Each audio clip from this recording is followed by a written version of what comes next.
Assalamualaikum warahmatullahi wabarakatuh. Perkenalkan, nama saya Unda Himin dengan NIM 24650004 kelas A. Nah, di sini saya akan mereview materi 4 dan 5 mikrokontrol. Langsung saja, di sini jenis-jenis perangkat mikrokontrol. Klarifikasi berdasarkan arsitektur. Di sini ada dua, arsitektur Harvard dan arsitektur von Neumann. Arsitektur Harvard dia memisahkan memori program dan data, akses lebih cepat.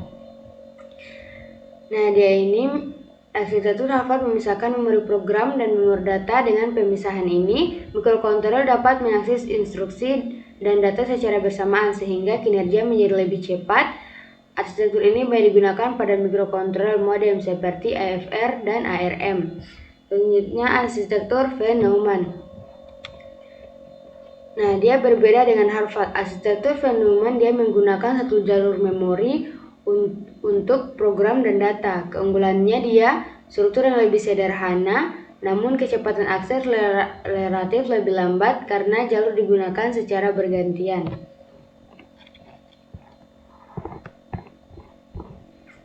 Selanjutnya, klarifikasi berdasarkan lebar data. Nah, mikrokontroler juga diklarifikasi berdasarkan lebar data yang dapat diproses 8 bit. Contoh Atamega, Atini, Pitch 16F. Nah, dia ini cocok untuk aplikasi sederhana dan pembelajaran. Kalau yang 16 bit contohnya MSP 430 Pitch 24. Nah, dia ini digunakan untuk aplikasi dengan efisien daya lebih baik. Selanjutnya 32 bit contoh ARM Cotrex M ESP32. Nah, dia ini digunakan untuk aplikasi performa tinggi dan load. Lanjut, mikrokontroler AFR.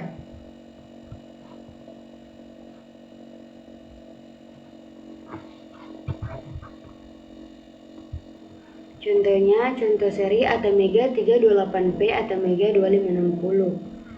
Nah, Atamega 328P dia merupakan mikrokontroler AFR 8 bit yang sangat populer karena digunakan pada Arduino Uno. Mikrokontroler ini menggunakan arsitektur Harvard dan teknologi RAID sehingga efisien dan mudah diprogram.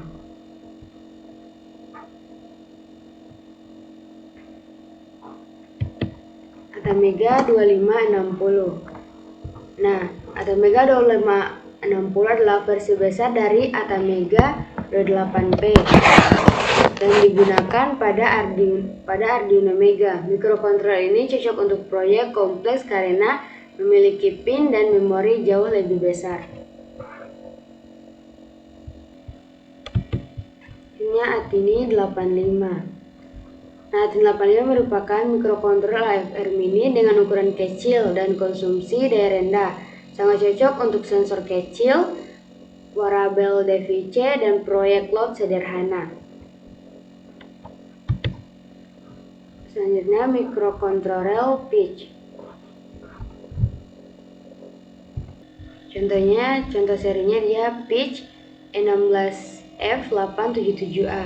Nah, ini adalah mikrokontroler 8 bit yang banyak digunakan di dunia pendidikan dan industri kecil. Mikrokontroler ini dia dikenal stabil dan memiliki dokumentasi lengkap. Selanjutnya, mikrokontroler ARM Cotrex M. Contoh serinya STM32F103. Nah, dia ini adalah mikrokontroler 32 bit berbasis ARM Cotrex M3 yang digunakan karena performa tinggi dan hemat daya. Cocok untuk aplikasi industri dan robotika menengah. Terus STM32F407.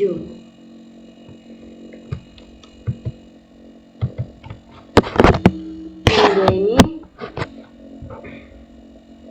memiliki kecepatan sangat tinggi hingga 168 MHz dan dilengkapi floating point unit FPU, digunakan untuk aplikasi tingkat lanjut seperti audio processing, sistem real time, dan robotika kompleks.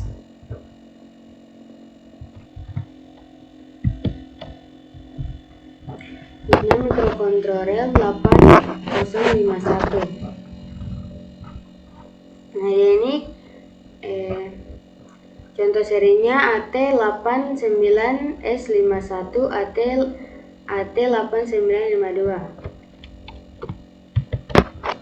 Nah, AT89S51 dia keluarga mikrokontroler 8051 masih banyak digunakan untuk pembelajaran dasar karena arsitekturnya sederhana meskipun teknologinya sudah cukup lama. Selanjutnya mikrokontroler load ESP8266 SP32. Nah, ESP8266 dia dan SP32 sangat populer dalam pengembangan load dan smart home. SP32 dia lebih unggul karena memiliki dua core, Bluetooth dan GPU lebih banyak.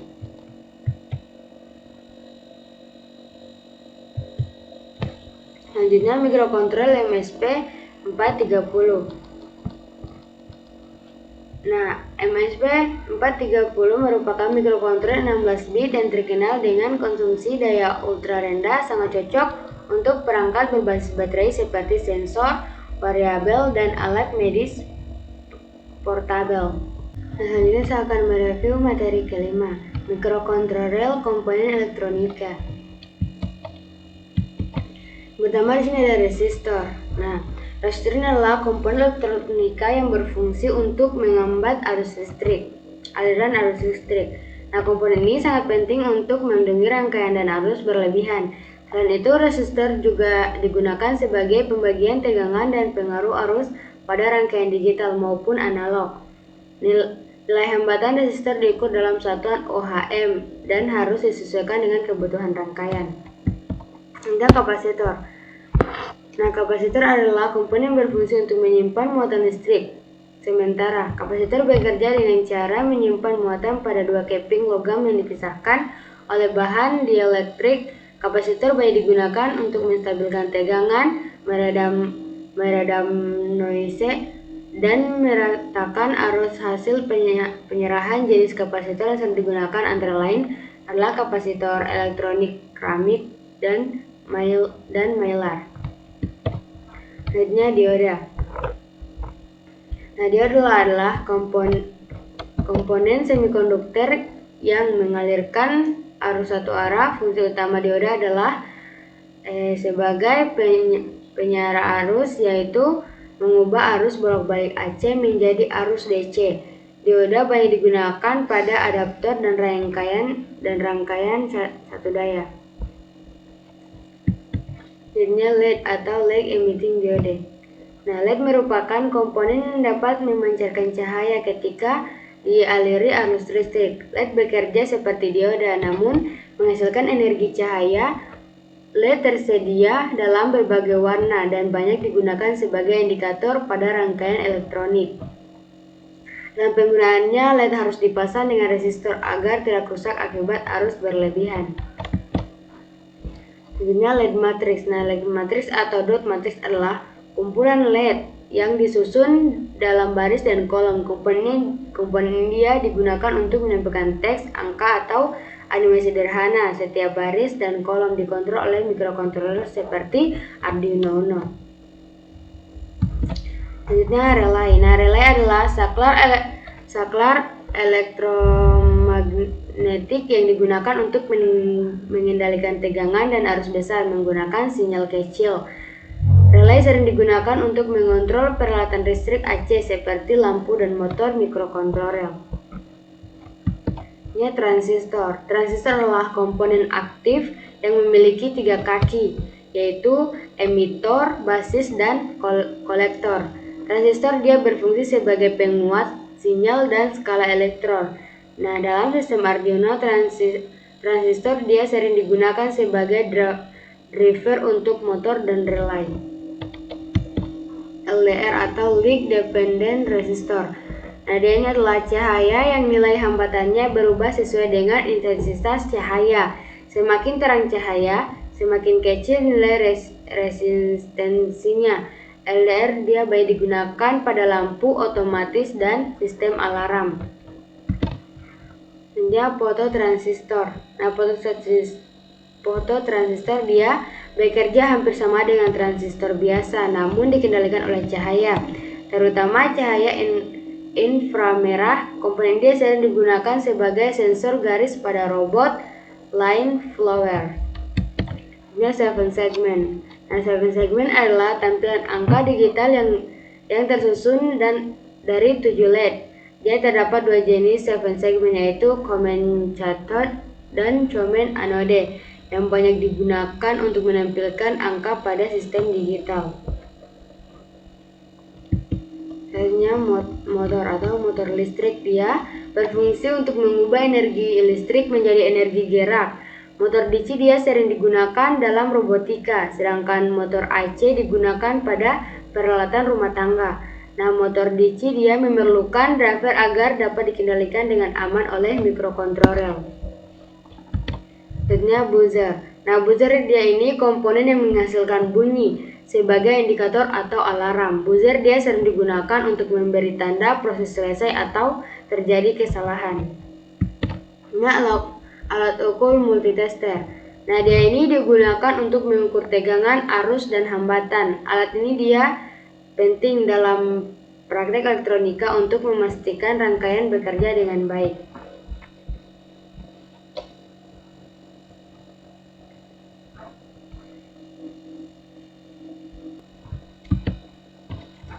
Nah, mungkin itu saja materi yang dapat saya review. Jika ada kesalahan mohon dimaafkan. Saya akhiri dengan wabillahi taufiq wal hidayah. Wassalamualaikum warahmatullahi wabarakatuh.